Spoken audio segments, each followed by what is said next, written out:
lockdown is making them feel powerless. And if you feel this way, my next guest might just help you see things a bit more differently. I'm joined by Skype by life coach eNCA. Yumna, thank you so much for this conversation, for joining us, because I mean, I can imagine for people that are used to being out and about, busy, so-called hustling and working, this could be a time where they just feel a bit powerless and inactive, right? Right, yes. It's so true. It really is. I mean, I think it's very important just to acknowledge the facts out there that, this is happening, and, to embrace that it's fine to be scared, but to know that this is a time that will teach you a lot of resilience and a lot of adversity going forward, I feel. So how then do I get my spark back? Because, I mean, I've been watching just, some people on social media sort of, just finding out their new hobbies and their new talents, and some also working on themselves. But what do you think, how do you think rather we can maximize this time? I think one of the ways in which I think would be a great way to maximize time, it's the perfect opportunity for you to upskill yourself. I know personally for me and a lot of other creatives and other people out there, there's a bunch of free webinars out there on the internet for free, absolutely free, to upskill yourself. And it's also a good time to reconnect with family and friends that you haven't seen in a while.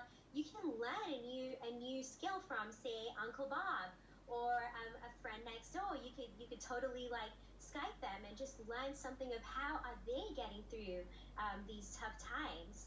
Yeah. That could be a great for you to really, just get through it. Yeah. In terms of networking, is this the best time to network, or is it awkward? I mean, I received a message, I remember, on LinkedIn, someone trying to connect and say, hey, I've just gone through your profile. I thought maybe we could be in each other's, networks. And I thought to myself, I don't know if I should feel awkward that we're trying to get updated with COVID-19, or actually be excited to say, hey, once we've fought this thing, then life would get back to normal programming.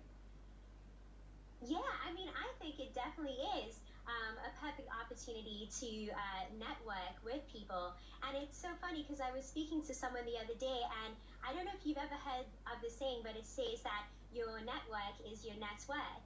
And it's a perfect time to connect with other people who might be in your industry, and to really just, upskill your knowledge, to get to know where are they at. So when this does pass, you're up and running, you're ready to go. Yeah, and I remember also reading up that this could be also a spiritual moment for you to sort of introspect and reflect on yourself and see how you can revitalize and recharge and get back to when, of course, the lockdown is done, over and done with. But how do you advise we do that at this time? How do I recharge and just make sure that when the lockdown is done and going back to normal programming, I'm all set? Yeah, I would say that what I find a lot with reflection is journaling. I mean, I never used to do it, but once I decided to, I like to say mind dump all of the ideas that were in my head and just put it on a piece of paper, and to really just write down all of the things that you've accomplished throughout the past, say, 3 months. Even if it's the most smallest accomplishments, it'll make you feel so much better and, recharge those batteries to say, you know what, even though this is the time that I'm going through, I'm not doing too shabby. I'm actually doing pretty well. All right then. Well, Yumna, thank you so much for joining us and just giving us those tips that we could practically use. That was life coach eNCA. And at times we don't really appreciate quiet time because we're so used to being busy, but perhaps it's a time for reflection.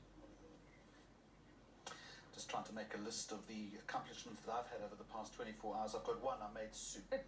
But apart from it, there's nothing else. But many businesses in Nigeria face closure due to the outbreak of the new virus. And would you believe, the pet business is booming. And when it comes to staying in business, one online shop in the country, as you're about to see, is betting on bunnies. After the closure of her workplace weeks ago,